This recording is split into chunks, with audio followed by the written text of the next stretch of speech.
Welcome to Blender Frenzy. I am Justin, and today we're going to talk about a procedural text underline. And by procedural, I mean it fits and adapts to any text. And this is going to be the building block to start creating a whole bunch of different procedural text animations for things like title and lower thirds animations for your video projects. And so by procedural, I mean kind of like dynamic, adaptable, fits any text. And that's automatic on the fly, so this underline animation you can see will fit any text no matter how short or how long it is. Because we've set up all the nodes for it to be procedural, we can change colors and things on the fly like this so that we can change things and we can see things happening in real time. You can change and customize this, so if somebody downloads this from you, they say, hey, I like this kind of animation, but I need to change the colors to fit my brand. My brand is cooler than yours. And then we have something like this. We have the line offset. We can have it be something like that. We can have it offset up or down. We can have the scale being bigger or smaller. So we could potentially make something like this to where it is, let's see here, right, let's see, scale this out just a little bit and pull this up. Yeah, so something like it's crossing it out here like that. And of course we added some bloom and all of that stuff here to it. This should be quick and simple. It's the first building block that we're going to use to start creating a whole bunch of different templates like this. So let's get started. So here's the final node tree if you want to take a screenshot of this to get you started. I will walk you through step by step how I put all these together in this video. So open up a new instance of Blender, select everything, X to delete everything, 7 to go into top mode, and then we're going to Shift A to add in a single vert and add in single vert. Let's pull this out over here. And the reason we added a single vert is because geometry nodes is just going to replace this with our text anyway. So I'm going to rename this just to text. And then I can come to the modifier properties, and then we can add in geometry nodes as a modifier because that's what it is over here. But I'm going to do it a different way. I'm going to press T to close that and then drag out a new area because I have to do it anyway. And then we're going to choose the geometry nodes editor from here and then click new. And now we should see these two nodes, a group input and output. If I middle click and drag to center these, scroll in a little bit, and then A to select everything, S to scale them out. Control right click to disconnect that line so that we can add in and search for string to curves. So this is going to be our text, and we'll take this socket and we'll plug it into the geometry group output socket. And we don't see anything yet because we still have to type something here. So this is a string. And now we can see an outline of a curve, but this is just a curve and it's a two-dimensional curve. We are just going to work in 2D. We're not going to extrude anything out into 3D in this tutorial. But in order to fill this in, we need to add in a fill curve node, and we'll plug it in right there. And now it fills it in with faces. So let's go back into top mode here. One more thing I'm going to do right away is with this group input here, I'm going to take this string and I'm going to plug it into this socket here. And that makes it available over here so that we can just type in here your text here. And whatever we type in here will be shown over in the preview. And that's just much easier to type in here rather than trying to find this node again and type it in this little field over here. Okay, so all of the magic that's going to happen is going to happen in reference to the next node we're going to add, which is the bounding box node. We're going to place that right here. But as you can see, the bounding box is now over each letter, which is not what we want in this tutorial. So between these two, we're going to add in a realize instances node. And I don't know why that works, but it works. So make sure that is before the bounding box. And now we have the bounding box over the whole entire string. And we're going to take the bounding box, pull it down. And then with our realize instances geometry, we're going to pull that out and then let go. And then choose join geometry. We're going to take the geometry socket here and plug it into the geometry socket of the group output. And then connect the bounding box here to the join geometry. Now we have both of them together, but they are occupying the same plane and the same space, so you can't see them separately. So let's add in a transform geometry node. We'll plug that in right here.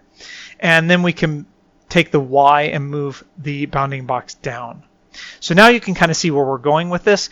Any text we add in here, it's going to calculate that bounding box. Of course, we want it to be centered, so we want to have the world origin in the center of the screen and then have everything scale appropriately outwards. So let's go to our string to curves node again, and where it says left, we want to change that to center. Now we see this origin point right in the center of our text, and that is with whatever text we put in here. There we go, and now it just scales it evenly centered.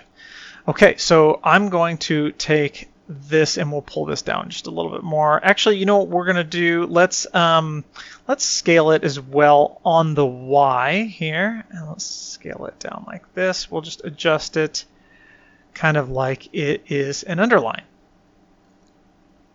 All right, so this is already procedural. So this is where the procedural aspect comes in. The first part of it is now it fits any text. Auto fits any text. No matter how long or short this text is. But now we want to get it to animate, and we do that by animating the scale here. And the power of the scale is that it is from 0 to 1. And the reason this works is you need to think about this like a percentage. So 0 is 0% and 1 is 100%, where 100% fits 100% of any text we have here. But let's pull this out so that we have this option over here as well. So I'm going to duplicate this so we don't have to drag these sockets out all over the screen. I'm going to take the scale and plug it into the next socket. Now we have the scale here that we can adjust, and you can see that there. And now it gives me option to animate this. So let's go ahead and do that. I'm going to scroll in here, and then on 10, frame 10, I'm going to make this 0. And add in a keyframe, and then on frame 25 I'm going to make this 1 and then add that keyframe, and now you can see it grows from 0 to 1, and then let's just end this at 30 so that we can see that looping there. Okay, and now I can say is your teacher. There you go. So now we have this starting at 0% and then 100%, even though the text length has changed. And I don't like this. Let's take these two and duplicate this. I'm going to pull this over to 60, put my timeline cursor here. With these two selected, I'm going to S to scale -1, and it uses the timeline cursor as the pivot point here. And then I'm going to end at 80 instead. Now we have the underline growing out and then growing back in. Now, the reason this works is because the animation keyframes are always going to be 0 to 1 and 1 to 0. And this is perfect because once you set the keyframes are absolute. So keyframes capture a specific value on a specific frame. So on this frame, the value is 1. And it will always be 1 on this frame unless we change this and replace this keyframe. But since this value represents a percentage, at 100%, then we never have to change these keyframes. And we can actually, once we're satisfied with the animation, we can just hide them and then press play, and then whatever we put here will work. It works. Okay, so let's get the other things working here. So let's get the translation. We'll pull that in here too, so that then we can adjust it left or right, up or down. That's pretty straightforward. We can, adjust the scale like this, but this is actually on an input that actually is animated. And then we also can't adjust this animation here. And I can adjust it, but it's always going to snap back as the animation runs. So we want to have the freedom to adjust the scale regardless of the animation that is also scaling it. So we can do something else. We can add something to the scale. If we add in and search for a vector math, we can plug that in here on the scale and change this to multiply. Now if I press play, nothing is going to happen. And that is because our multiply is 0, 0, 0. So we want to change this, but first let's go ahead and plug this multiply into a socket here. And now you can see we don't see anything, but that's because at least on the Y it has to be 1, and then on the X, well, it will need to be 1 as well for it to work like normal. So this is 1 and 1, meaning 100%. Again, these are, because it's multiply and it's scale, this is 100%. We don't need the Z because it's two-dimensional. But now, regardless of the animation up here, I can change this to where 100% of our scale is actually 170%.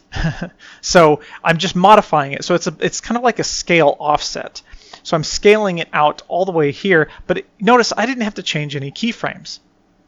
So let's clean this up a little bit here. Let's go to the group tab, and here are our inputs and our outputs. So group input, that's what this is over here. And for my string, I'm going to double click here. I'm just going to type in text because that makes more sense here. And then for the scale, this is going to be the line scale animation. And I'm going to actually take this one, keep that selected, and scroll down here. I'm going to check this box here that says hide in modifier, because if you're giving this to somebody as a template, they're downloading it because they like this animation, and they probably don't want to hassle with the animation themselves too much. And if they do, they can always uncheck this and animate it here. But by default, you can have it hidden. And then that way, the animation works, and then they have all of the customizable stuff at their fingertips right here, ready to go. So the next one, this is actually our line offset. So we can pull that up or down, left or right, and all that good stuff. And this will be our line scale. So like that, and then we can also scale it down to make it thinner, and pull that up. And then if we just want it at 100% at 1, there we go, like that. Awesome. So we are almost done. We just need to add in some materials here. So let's add in a set material. We'll place that here. This is for our text. I'm going to duplicate that down to use for the bounding box here. Let's go to our material tab.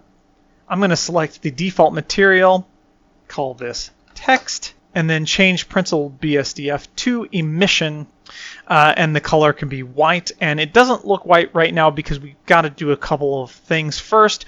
The first thing is we need to not be in edit mode, and I don't know why it automatically places me in edit mode, and I keep forgetting this, but you got to be careful, because if you do things in edit mode and then select undo, your undos can be wonky. This confused me so much, where I would undo one thing and it undid like 10 or 20 different things. And that's because it didn't recognize, once I flipped back into object mode, it didn't recognize all of the stuff that I had done previously.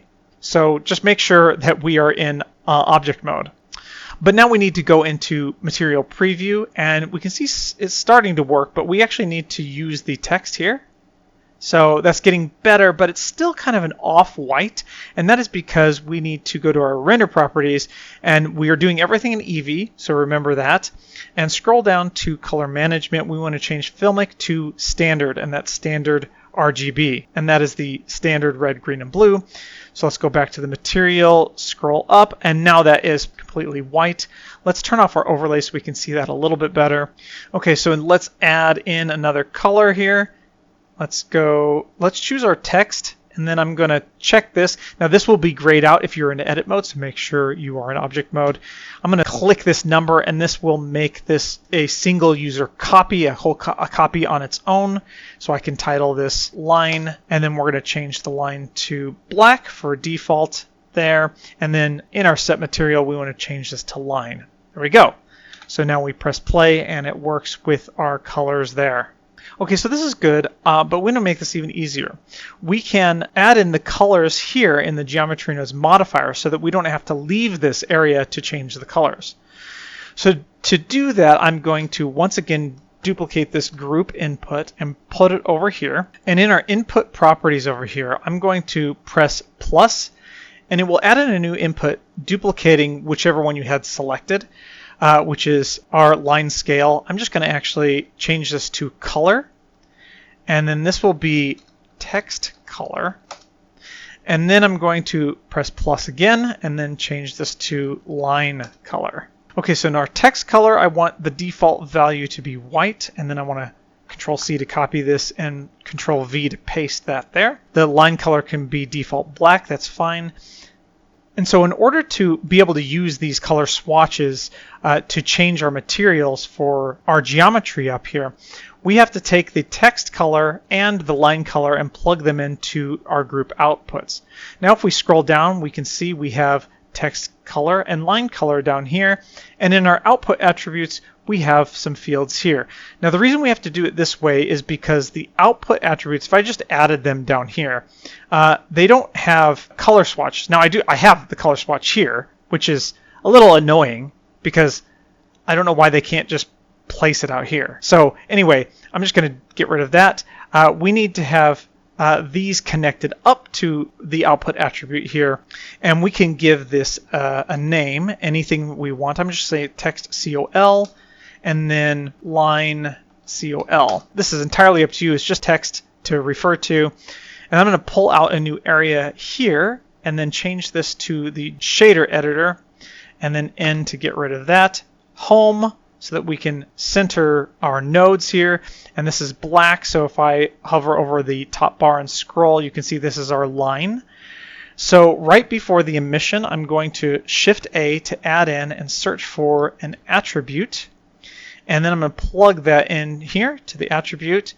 And it turns it green. Not entirely sure why, because I don't have anything that's green. But it doesn't matter. So I'm going to take the line color. I'm going to hover over here, Control C to copy, and then Control V to paste that. And now it's black because this is, and we can change that to fit any color we want on the fly, right from the geometry nodes modifier. Okay, so let's undo that. Let's do the same thing for the text. So Shift A, attribute, plug that one in, Control C and Control V to paste that, and now we can change our text color. Pretty easy. Okay, so now we don't need this anymore, so I'm going to collapse this area back in, and let's reorder this. So the text color I'm going to bump up right under text, and then the line color right under the text color. All right, and we are done with this. We can actually make it a little bit cooler if we come over to our rendered view here. And then if I go to my world settings and turn the strength all the way down, and we'll do this so that we can see our bloom. So if I change this to something like an orange, we can come back up to render properties, turn on bloom, and then in the materials, we can bump up the strength a little bit here to whatever we like, 2.5. And we've got to do it with the line 2.5. All right, so something like that. And now if we go back here, we've got everything set up to go. We can press play and let that play while we adjust these settings here to our liking. And we can adjust your brand is cool. So you can adjust the colors to fit your brand, and the underline animation automatically fits with all of your different customizations. If we wanted to have this be like a red line cross out here, we can pull that up like that. Make sure this is up on the Z a little bit, because if it, in 3D space, if this is 0, then they're going to be fighting for that same space. So just make sure that that's up a little bit. It's probably good practice with any color that you have here. But now you can see, and you see a little artifacting going on, but that's just because of the preview mode in Eevee. It won't look like that during your render. Yeah, so we have something like that. But I'm going to do something like this and take this. Blender Frenzy.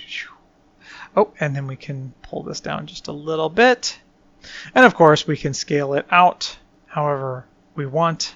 Or if I just wanted to emphasize frenzy, see, I can do that here. I can just go, let's see, we just want to put that under frenzy. Let's pause it here for a second and let's see, adjust. Where do we want this? So that we want at 100%, like that. Ta-da! And now it's only underlining one word. And so this is the power of the adaptable, procedural, dynamic way of doing things through geometry nodes. So there you go. I hope that helps get your feet wet, showing you how to get started with dynamic text animation that you can use to start building really cool intro titles, lower thirds, creating cool templates that you can sell and other people can download if they like your work. You can find this video and a whole lot more by going to my new website, blenderfrenzy.com, where you can access lots of free and members-only content, including extra tutorials, downloads, assets, blend files, Q&A live streams, and much more. Signing up helps support me, which in turn gives you more Blender content, so head on over to blenderfrenzy.com and become a member today.